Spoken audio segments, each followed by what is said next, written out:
2006 수능에 출제했던 옵션 지문 같이 보겠습니다. 이제 상품 투자 파트로 왔는데요. 이처럼 어떤 투자하는 지문에 나오게 되면 좀 세 가지를 기억을 해주시는 게 좋아요. 첫 번째는 예측이 중요하다는 겁니다. 여러분, 우리가 무언가에 투자를 한다라고 하면은 내가 투자한 것의 가치가 올라갈 거라고 예측하고 투자하는 거잖아요. 그래서 예측을 누가 더 잘하느냐의 싸움인 거예요. 그래서 예측하는 게 생각보다 중요하다. 이걸 좀 기억을 해주시고, 두 번째, 여기 옵션에서 잘 다루어지고 있는데 이 옵션은 어떤 기초자산이 있고요. 기초자산을 매매할 권리를 다시 매매하는 거거든요. 그래서 기초자산이 따로 있고 이걸 매매할 권리를 매매할 수 있다. 이 개념을 좀 잡아주셔야 돼요.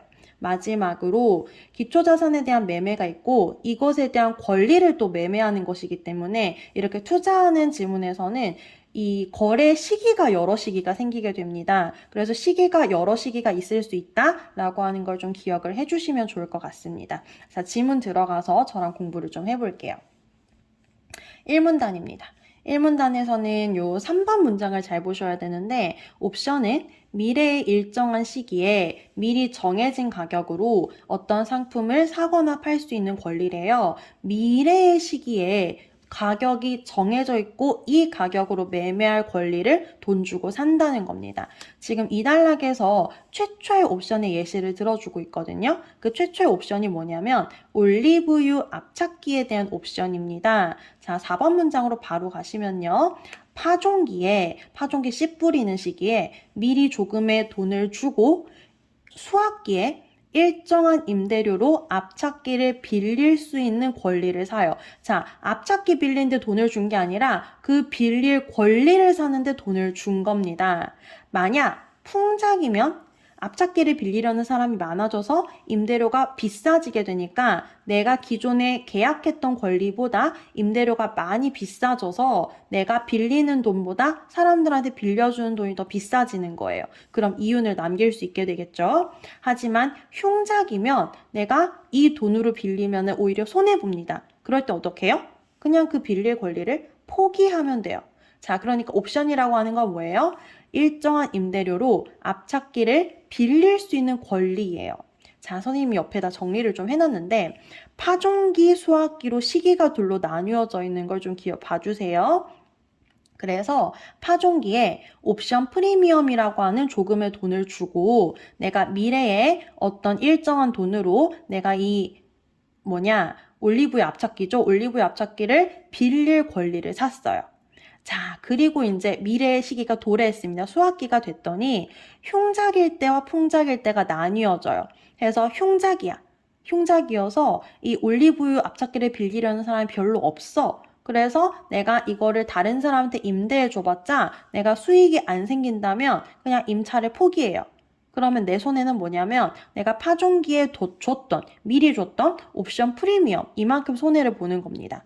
근데 풍작이어서 사람들이 막 빌리려고 든다면은 약속했던 돈으로 빌려서 그것보다 더 비싸게 타인한테 빌려주고 그 사이에 내가 빌린 돈이랑 내가 빌려주는 돈 사이에 이만큼이 나의 이익이 되는 거죠. 그러면 내가 지불하는 돈은 나한테서 나가는 돈은 옵션 프리미엄 나갔고요. 그 다음에 약속한 임차료가 약속했던 이 금액이에요. 내가 일정한 금액으로 수확기에 빌리겠습니다. 내가 빌리는데 들인 돈이 있고요. 근데 사람들한테 내가 더 비싼 돈 받고 임대를 해주게 되면 이 차액만큼 나의 이익이 된다는 겁니다. 이해되시죠? 자, 이처럼 유리하면 행사하고 불리하면 포기할 수 있는 선택권이기 때문에 수익의 비대칭성을 낳습니다. 그러니까 수익의 비대칭성이라고 하는 이 개념을 문제에서 잘 설명하고 있어서 문제 보면서 조금 더 여기 이해를 높여볼게요. 일단 지문 계속 읽어보겠습니다.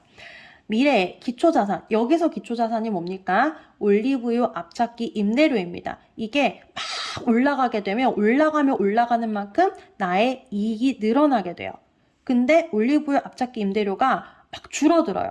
막 줄어들면은 그 손실이 막 내려가는 게 아니라 나 포기할게 해서 내가 미리 지불했던 옵션 프리미엄만큼만 내 손실이 생기는 겁니다. 자, 그래서 손실이 안 생기는 게 아니에요. 조금 생기지만 그 이하로 내려가지 않습니다. 자, 그래서 이 옵션 프리미엄은 일종의 예약금, 계약금이라고 생각하시면 될 것 같은데 내가 미리 빌릴 수 있는 권리를 샀다. 이렇게 이해해 주십시오. 자, 옵션 가운데 주식을 기초 자산으로 하는 주식 옵션의 사례를 또 들어주고 있어요. 예를 들어서 2년 후에 미래의 어떤 시기에 내가 주식을 주당 10,000원에 살 수 있는 권리에 대해서 내가 1,000원을 지불을 했습니다. 그리고 2년 뒤에 봤더니 주식 가격이 비싸졌어요. 그러니까 내가 지금 2년 전에 1,000원을 줬던 이유는 10,000원에 사면 내가 이득이 볼 것 같아 라는 예측을 가지고 10,000원으로 내가 2년 뒤에 사겠습니다. 이런 매매를 한 거거든요. 그리고 실제 2년 후에 주식 가격이 10,000원 넘게 되면은 이 옵션을 가진 사람은 옵션 행사를 해요. 나 10,000원에 살게. 이러면 10,000원에 사가지고 15,000원에 다시 팔아요. 그러면 차익 5,000원만큼 내 이익이 생기는 건데 거기서 내가 미리 그때 1,000원 줬으니까 그거 빼요. 그럼 주당 4,000원에 나의 이익이 생기는 겁니다. 근데 자, 그러면 넘어가기 전에 만약에 주식이 20,000원이 됐어요. 그러면 나의 이익은 9,000원이 되는 거고요. 나의 주식이 30,000원이 됐어요. 그러면 어떻게 되는 거죠? 2만 얼마가 되는 겁니까? 아니죠. 3,000원이 되게 되면은 내가 10,000원 주고 사요. 그럼 20,000원의 차익이 생기고 거기에 1,000원 빼게 되면은 19,000원이 되겠죠. 그러니까 주식이 비싸지면 비싸질수록 나의 이익이 늘어나는 거예요. 하지만 주식 가격이 내가 10,000원 넘을 줄 알았는데 10,000원 못 미치는 거야. 그럼 내가 10,000원에 사게 되면은 손해 나요. 그럴 때 어떻게 해요? 그냥 옵션 포기해요. 그러면 내가 기존에 이 권리 사는데 들였던 1,000원만큼만 손실이 그치게 되죠. 자, 그럼 우리 뭐 할 수 있어요? 주식 옵션을 가진 사람의 수익은 기초자산인 주식이 얼마나 많이 올라가느냐에 따라 의존한다는 것까지 확인할 수 있습니다. 그래서 회사가 이제 경영자 CEO한테 월급 대신에 주식 옵션을 줘요. 그러면은 이 사람한테 그러니까 가해진 이 사람이 내야 되는 옵션 프리미엄은 옵션 지급받는 대신 포기한 현금이라고 볼 수 있는 겁니다.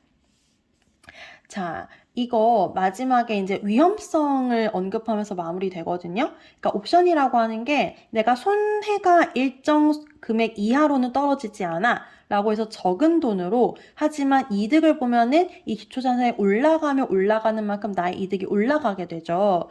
그래서 옵션은 미래의 불확실성에 대처하게 하는 위험 관리 수단, 다시 말해서 위험을 줄이는 수단이 됐던 거예요. 하지만 옵션 보유자가 기초자산, 예를 들어서 주식, 아까 나왔으니까 주식 가격에 영향을 미칠 수 있다면은 회사 경영할 때 약간 무리하고 위험한 선택을 할 수도 있다는 거예요.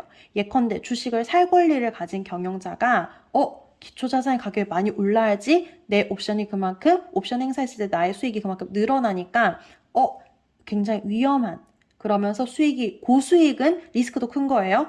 고수익에 하지만 리스크도 큰 그런 사업을 결정을 할 수도 있다. 그러면 위험한 선택을 하게 될 수도 있다. 라고 옵션과 위험성의 관계를 제시하면서 글이 마무리되고 있었습니다. 그래서 되게 기본적이면서도 좋은 내용을 다루고 있었고요. 저랑은 3번 문제의 A가 여기거든요. 여기 지금 그 주식 거래하는 요 예시, 요거를 지금 그래프를 들어주고 있는데요. 수익의 비대칭성에 대해서 제시하는 거여서 무한정 올라가고 무한정 내려가는 게 아니라 이익은 무한정 올라갈 수 있어. 주식 가격이 올라가면 올라갈수록 나의 이익이 올라가게 돼요. 하지만 주식이 아무리 내려가도 나의 손해는 프리미엄만큼에서 끝나게 된다라고 하는 걸 그래프를 통해서 보여주고 있습니다. 그래서 답이 3번이었고요. B, 여기서 지금 모양의 수평인 이유. 많이 내려가지 않고 여기서 그 이하로 내려가지 않고 수평에서 그치고 있는 것은 손해를 볼 때 주식 옵션의 프리미엄만큼만 손해를 본다는 거거든요. 그러면 이거는 주식 옵션을 행사하지 않았다는 뜻이 됩니다. 행사하지 않았기 때문이지 행사하였기 때문이 아니라는 거죠. 그래서 답이 3번이다. 이렇게 보실 수 있겠습니다. 그래서 옵션 지문 같이 공부했고요. 다음 지문에 조금 더 어려운 공부 해보도록 할게요. 여기서 마무리할게요. 안녕!